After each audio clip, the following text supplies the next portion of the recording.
अब देखो इस कथा में विघ्न कितने आते। जो लोग कहते हैं कि विघ्न नहीं आता, परीक्षित जी कथा सुनने बैठ गए और सुखदेव जी कथा सुनाने बैठ गए और विघ्न आ गया। आप लोगों ने कथा तो बहुत बार सुनी होगी, क्या विघ्न आया? कुछ नहीं। देवता लोग नीचे उतरे, सुखदेव जी को प्रणाम किया और प्रणाम करके कहा महाराज जी रुकिए, अभी कथा नहीं सुनाना। सुखदेव जी ने कहा क्यों?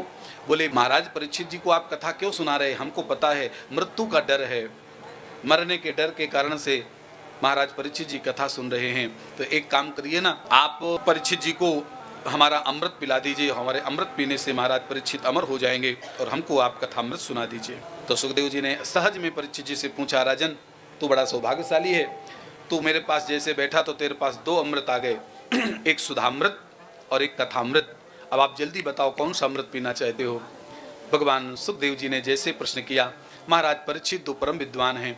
महाराज परीक्षित जी ने कहा, हे गुरुदेव मुझे सुधामृत नहीं पीना है, मुझको कथामृत पीना है, आप मुझको भागवत सुनाइए। और बस भगवान सुखदेव जी ने महाराज को कथा सुनाई है।